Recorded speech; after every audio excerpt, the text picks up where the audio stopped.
Pronto? A mulher deve aprender em silêncio com toda a sujeição. Não permito que a mulher ensine, nem que tenha autoridade sobre o homem. Esteja, porém, em silêncio. Pessoal, assunto de hoje vai ser muito legal, né? Legal. Mesmo. Interessante que mexeu com o bril da garota. Então, eu acho que vai mexer com o bril também das mulheres em geral. Só para esclarecer, eu li 1 Timóteo 2, versículo 10 e versículo 11. Isso. Eu acho que a questão aqui, né,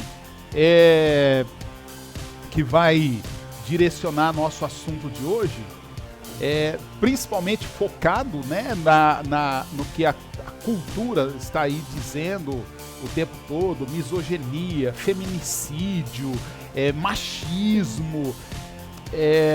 Na minha época tinha um termo mais legal, era chauvinista, né? Hoje é misoginia, né? É tudo a mesma coisa. E aí a questão é, com base nisso, a Bíblia é misógina ou não? Nós podemos imprimir e justificar e motivar e promover a misoginia a partir da Bíblia? Fique conosco e descubra. Eu sou o Paulo, eu sou um filho amado de Deus. E eu sou a Carol, uma filha amada de Deus. É isso aí, tamo junto. Agora começa. Na verdade, acho que primeiro a gente tem que entender o que é misoginia. Uhum.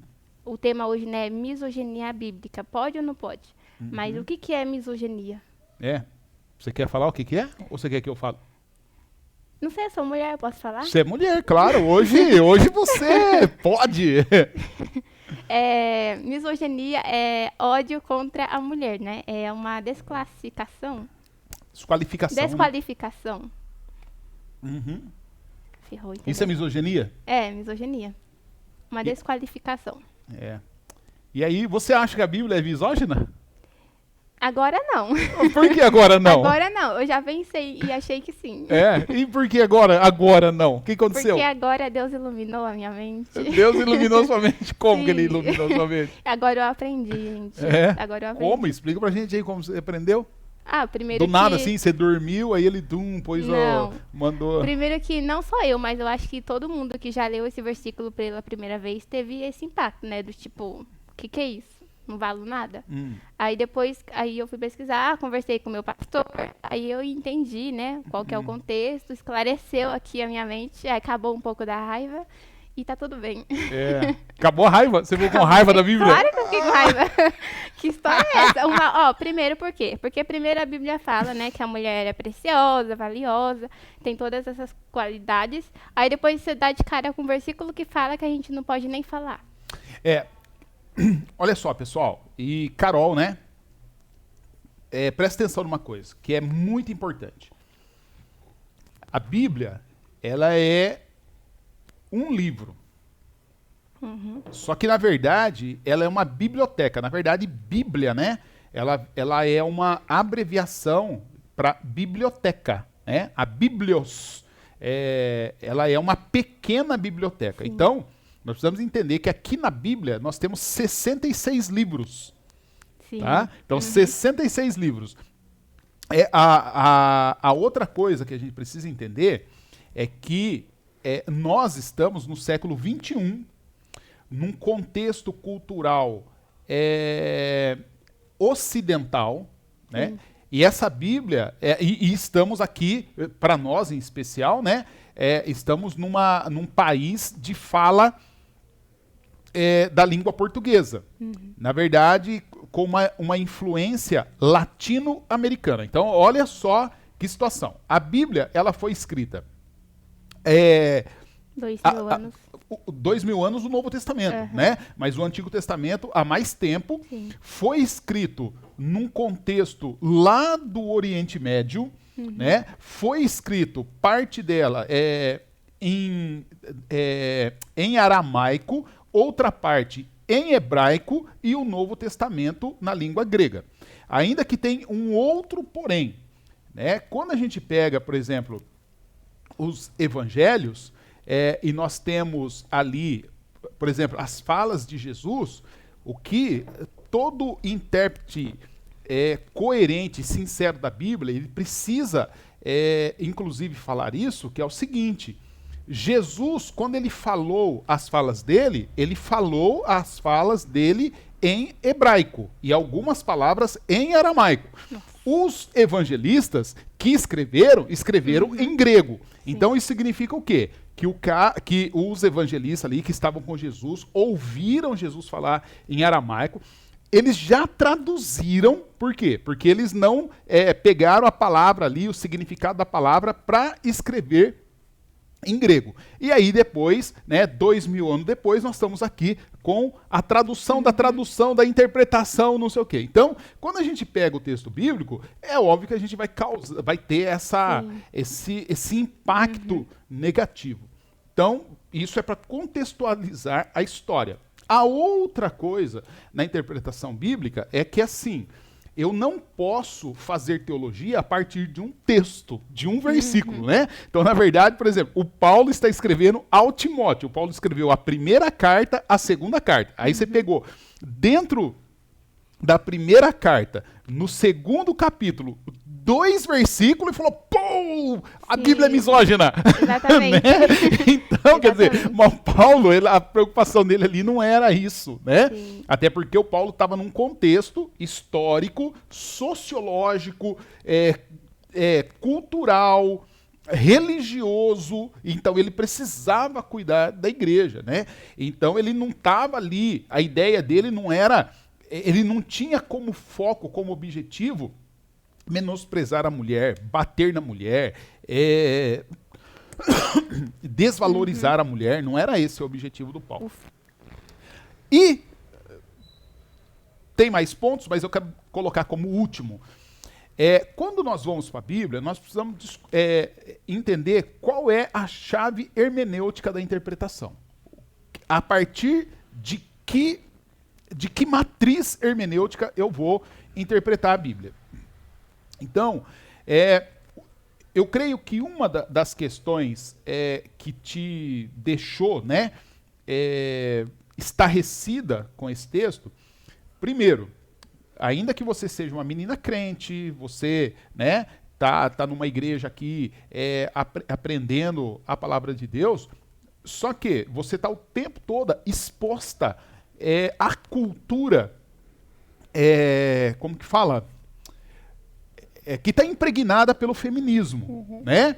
A mulher, e o feminismo ela vai pregar o quê? A mulher contra o homem, a mulher superior ao homem, a mulher que pode vencer o homem, a mulher que não precisa do homem, e não sei o quê. Então você vem com essa ideia, né? E aí quando você vem com essa ideia, carregada com essa ideia, e aí você se dá com um texto bíblico desse, você fala, né?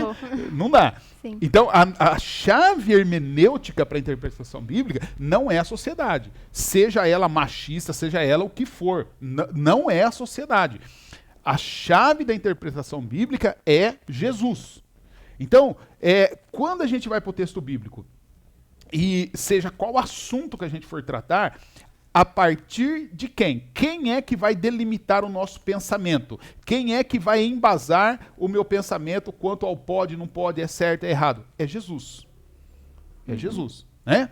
Então, posto isso, vamos à conversa. Ai, meu Deus. A Bíblia ela tem várias versões e o mesmo significado.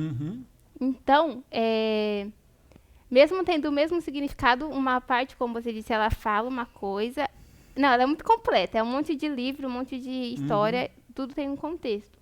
Então, para a gente tirar essa parte, se... Não, peraí, só vamos assim, não corrigindo, mas só alinhando. Sim. Não é que a Bíblia não tem contexto, ela tem contexto. Sim. Tá? Ela tem contexto. É que, na verdade, assim, como a Bíblia, por exemplo, o Paulo escreveu ao Timóteo, depois ele escreveu ao Tito, depois ele escreveu aos Coríntios. Então, cada povo, cada pessoa, cada povo, ele escreveu ao Filemon, né? Então, para cada pessoa ele direcionou. Então, aquele assunto era para aquela pessoa. Né? Em alguns momentos, se eu não estou enganado, quando ele escreve aos Filipenses ou aos Colossenses, eu não lembro agora, que ele vai falar assim, então, eu já escrevi aos de Laodiceia. Né? Essa carta aos de Laodiceia, a gente não sabe, não tem na Bíblia.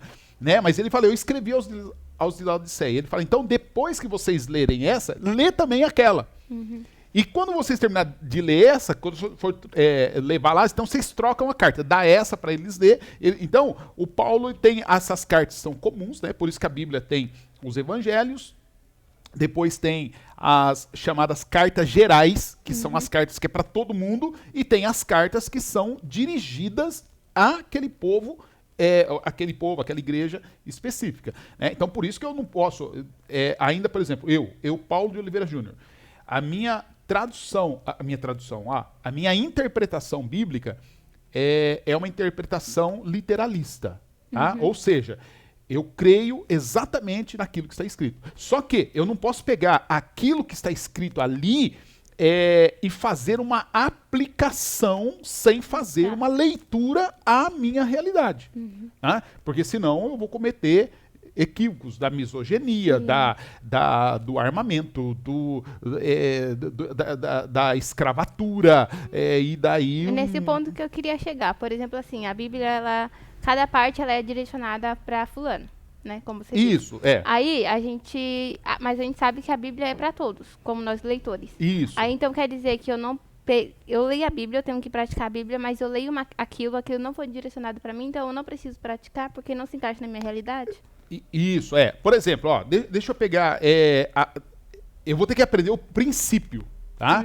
Então, a Bíblia, ela tem princípios. Os princípios são inegociáveis. Por exemplo, um princípio da Bíblia é que você não deve roubar nem defraudar ninguém. Isso é um princípio.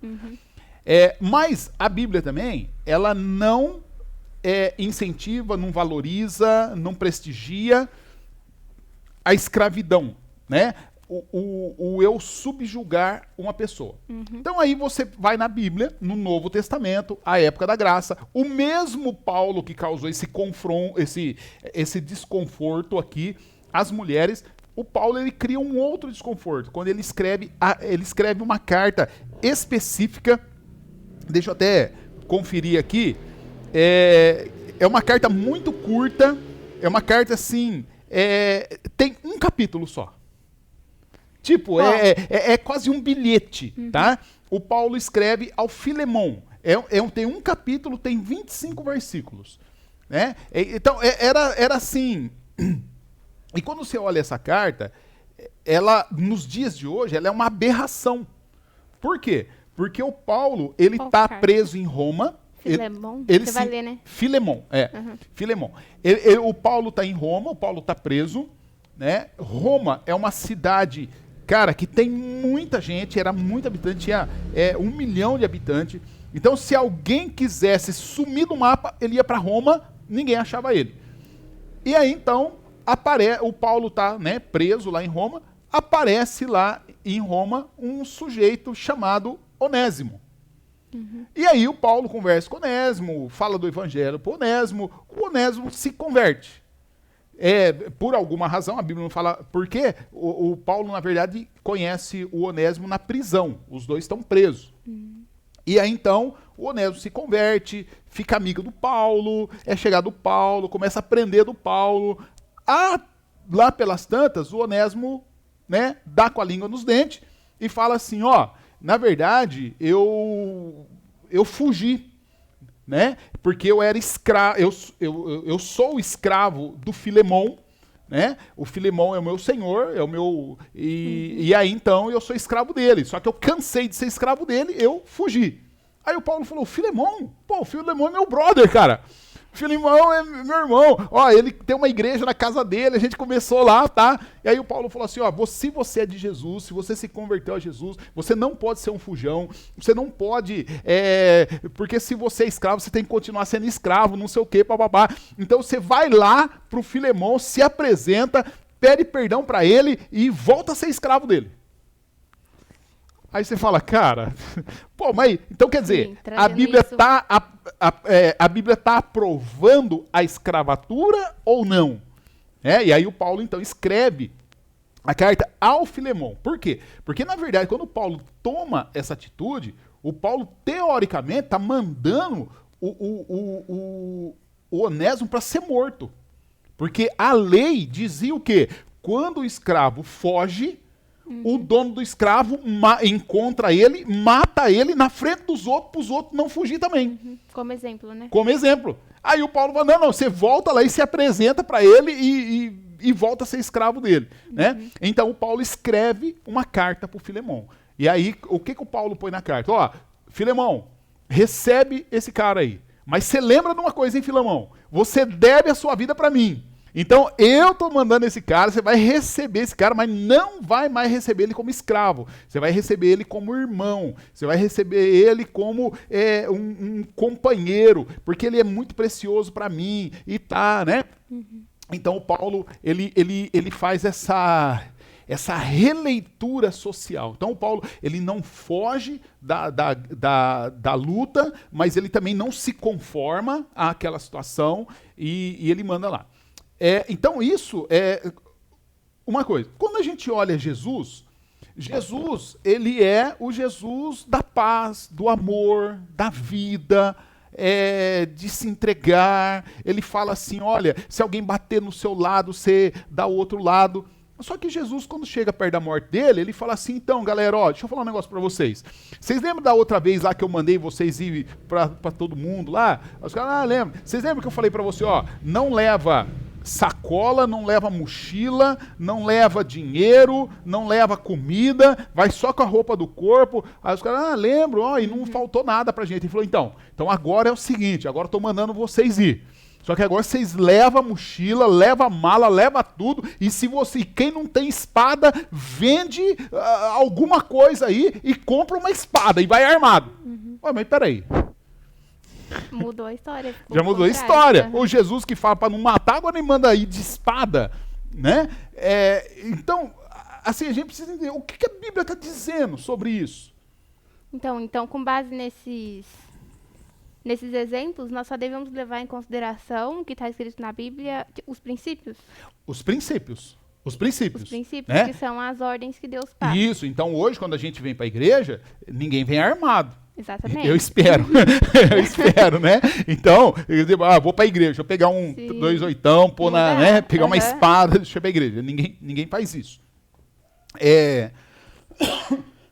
Hoje também, nós como igreja, nós lutamos pelas causas sociais para que não haja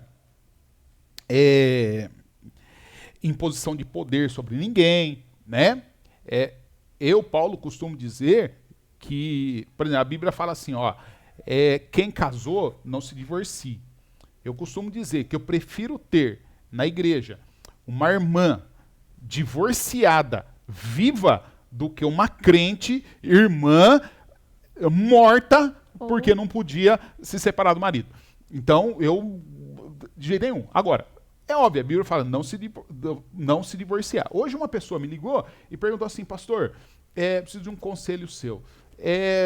Estou com alguém que é abusador, olha, eu não sei o que fazer, se é pecado, não é pecado. Eu falei, pecado é você continuar nessa situação.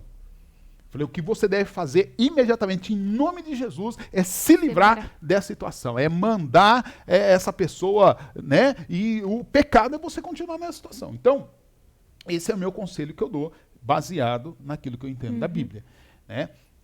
Então, nós precisamos olhar o texto bíblico, entender o que Deus está nos falando, o que Jesus está nos falando. Agora, o assunto da mulher, que é o nosso assunto de hoje. Eu tenho, assim, quando eu olho para Jesus, eu vejo a pessoa mais linda do mundo, né? Não no aspecto físico, mas no aspecto posicional, no aspecto da valorização que ele dá ao ser humano. E quando eu falo da valorização que ele dá ao ser humano, eu quero dizer específico às mulheres. No ministério de Jesus, no período, né, ministerial de Jesus, não era comum naquela sociedade, a mulher ela não era contada como gente, tá? Mulher e criança não era contado como gente. Para se ter ideia, a religião predominante naquela época, que era o judaísmo, o judeu ali, fariseu mesmo, ele orava todos os dias e ele agradecia 3 coisas a Deus. A primeira coisa que ele agradecia a Deus era: obrigado, Deus, porque eu não nasci mulher. A segunda coisa era: obrigado, Deus, porque eu não nasci cachorro. E a terceira coisa era: obrigado, Deus, porque eu não nasci um gentil. Tipo, eu sou judeu. É a melhor coisa do mundo, sou judeu, sou homem, então por conta disso eu sou o melhor do mundo. E aí vem Jesus, então, nascido de mulher. Aí vem Jesus e no ministério dele, a Bíblia descreve as mulheres que acompanhavam Jesus e que abençoavam Jesus no ministério dele, inclusive com dinheiro. E ali ele fala da Susana, da Maria Madalena, da outra Maria, né? E cita o nome das mulheres. É muito interessante, eu falei, né, na minha última mensagem, eu citei esse episódio, que o que significa ser apóstolo? O apóstolo é aquele que teve contato com Jesus, viu Jesus vivo, conversou com Jesus e Jesus deu uma missão. Falou, vai lá e faz tal coisa. Depois de Jesus ter ressuscitado. Interessante que, cara, se a gente coloca num nível de prioridade, Jesus, eu acho que ele faria isso com a pessoa mais importante. Tipo assim, ressuscitei. Quem é o mais importante para eu falar isso? Eu acho que quem recebeu a notícia em primeira mão, olhou Jesus ali, cara a cara, na hora. Acho que né? É o símbolo, vamos dizer assim, do mais importante. E Jesus fez isso com quem? Com uma mulher. Com uma mulher. Com Maria. Maria foi a primeira apóstola da igreja. Eu tenho colegas, pastor, eu não sei se vai assistir esse vídeo, né? Tem alguns crentões que também não sei se vai assistir esse vídeo. Devia assistir. Que deveria assistir. Então, eles pegam esse texto que você leu e ficou indignada, inclusive como base para dizer que a mulher não pode pregar na igreja, a mulher não pode ensinar na igreja, porque está escrito aqui, a mulher não pode ensinar na igreja, tem que aprender lá em casa, né? Na minha casa não, na casa dela. Tem que aprender em casa, com o marido, e tá. Mas, como eu disse, a chave hermenêutica é Jesus. Não é o meu contexto social, não é eu pegar um texto e fazer teologia em cima dele. Então, quando eu olho para esse texto aqui, e olho para Jesus, e vejo que Jesus, na hora que ele ressuscitou, ele não foi atrás do Pedro, ele não foi atrás do João, ele não foi atrás dos caras, ele se encontrou com Maria. Exatamente. E aí ele falou para Maria, Maria, vai lá e fala para os meus discípulos. Sim. Entendeu? Então, a Maria foi a primeira apóstola né, da história. Então, Jesus faz isso. E fora, né, cara, a tratativa que Jesus dispensou às mulheres ao longo do seu ministério. Né? A mulher com hemorragia de sangue, que não podia tocar em ninguém, não podia estar em público, e Jesus se deixa tocar por ela. Né? Jesus para tudo, conversa. A mulher não era contada como gente. Mulher não era contada como gente criança não era contada como gente. E Jesus para tudo para ir ressuscitar uma menina de 12 anos que tinha morrido. Cara, é só alguém que valoriza muito alguém. Exatamente. Entendeu? Então eu não posso. Como que eu posso olhar para a Bíblia e falar que a Bíblia é machista? Não cabe misoginia nesse Jesus aqui, né? Esse Jesus, ele ama as mulheres. Aí depois o mesmo Paulo, né? O mesmo Paulo, ele vai falar de mulheres, ele fala das mulheres que foram especiais. Para o mesmo Timóteo, que ele falou, olha, Timóteo, eu não permito que a mulher ensine, ele mesmo ele fala para o Timóteo, olha Timóteo, lembra do ensino da sua mãe e da sua avó. Ué, mãe e avó são mulheres, né? E o Paulo falou, não esquecem o que a sua mãe e a sua avó te ensinou, tá? E aí depois ele falou, ó, vai lá, conversa com a Evode, conversa com a Cinti, aquelas mulheres que são especiais, são importantes no meu ministério. Ou seja, então Paulo tinha um assunto específico no lugar específico do Timóteo. É por isso. Então a gente precisa entender isso e aí depois pegar todos esses 66 livros e fazer teologia em cima disso. Sim. Ou seja, gente, as mulheres são importantes sim.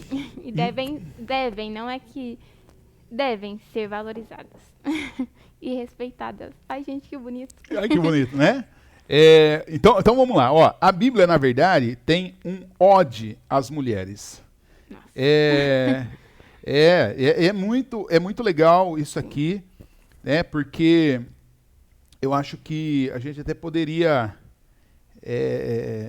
terminar, já que você começou lendo sobre as mulheres, eu gostaria de terminar então lendo sobre isso aqui. Pode ser? Pode ser. Nós já vamos terminar? Sim. Vai mesmo? Então vamos lá. Ó, nesse contexto, né, machista, nesse contexto machista não bíblico, tá? O contexto cultural ali, machista. O Salomão, que era um sábio, o homem mais sábio do mundo, o homem assim, observador, estudioso, ele estudava as pessoas, estudava as causas, estudava os contextos sociais. O Salomão, quando ele vai terminar o livro de Provérbios, no capítulo 31 de Provérbios, ele chega a essa conclusão. Ele fala assim: quem encontrará uma mulher virtuosa? Ela é mais preciosa que rubis. O marido dela tem plena confiança nela, e ela lhe enriquecerá a vida grandemente. Ela lhe faz bem, não mal, todos os dias da sua vida. Ela adquire lã, adquire linho e com alegria trabalha os fios com as mãos. Como navio mercante, ela traz alimentos de longe. Levanta-se de madrugada para preparar a refeição da família, planeja as tarefas do dia para as suas servas, suas empregadas. Ela vai examinar um campo e o compra. Com o que ganha, ela planta um vinhedo. Ela é cheia de energia, ela é forte, ela é trabalhadora. Ela certifica-se de que os seus negócios sejam lucrativos. A sua lâmpada permanece acesa à noite. As suas mãos operam o tear. Os seus dedos manejam a roca. Estende a mão para ajudar os pobres. Abre os braços para os necessitados. Quando chega o inverno, ela não se preocupa, pois todos na sua casa têm roupas quentes. Ela faz as suas próprias cobertas e usa vestidos de linho fino e de tecido vermelho. O seu marido é respeitado na porta da cidade, onde se assenta com as demais autoridades. Ela faz roupas de linho, com cintos e faixas para vender aos comerciantes. veste-se de força, dignidade, e ela ri, sem medo do futuro. E quando ela fala, as suas palavras são sábias. E quando ela dá instrução, ela demonstra bondade. Ela cuida bem de tudo na sua casa e nunca dá lugar à preguiça. Os seus filhos se levantam e a chamam de abençoada, e o seu marido a elogia. Ele diz: há muitas mulheres virtuosas neste mundo, mas você supera todas elas. Os encantos são enganosos. A beleza não dura para sempre. Mas a mulher que teme a Deus será elogiada. Recompense-na por tudo que ela faz e que suas obras a elogiem publicamente. Essa é a Bíblia, é isso que eu creio, tá bom? Provérbios capítulo 11, do verso 10 ao verso 31. Aliás, desculpa, do verso 10 ao verso 31. Tá? Falei Provérbios capítulo 11. Não, Provérbios capítulo 10. 31. Provérbios capítulo 31, do verso 10 ao verso 31. Tá? Então, enquanto eu estava lendo esse texto aqui, eu estava pensando em outros textos que falam da mulher, que elogia a mulher, né? E quando a gente olha para essa mulher aqui, querido, onde está essa história de mulher fica em casa, que mulher não pode isso, que a mulher não pode aquilo? Cara, a mulher, ela compra, ela tem navio, ela planta, essa mulher faz de tudo. Cara, essa mulher é uma empreendedora, ela pode ser a presidente do Brasil que vai funcionar. Né? Então, é isso que a Bíblia tem, é isso que a Bíblia trata da mulher, é assim que a Bíblia se refere à mulher. Então, pode ou não pode misoginia na Bíblia? Olha, se você for um descarado, um cara de pau, você pode. Você pode fazer misoginia a partir da Bíblia, você pode motivar o preconceito a partir da Bíblia, você pode motivar, incentivar homicídio, a escravatura, um monte de coisa. Mas agora, se você for obediente e submisso a Jesus, meu amigo, você vai entender que a Bíblia diz que diante de Deus não tem homem e não tem mulher. Todos são iguais. Amém. Valeu. Sim, muito bom, gente. Amei esse assunto. Legal que já dá até pra, né, encaixar no Outubro Rosa. Isso, aí. É isso, gente. Obrigada por você que ficou até aqui e até a próxima. Até. Fica com Deus. Beijão.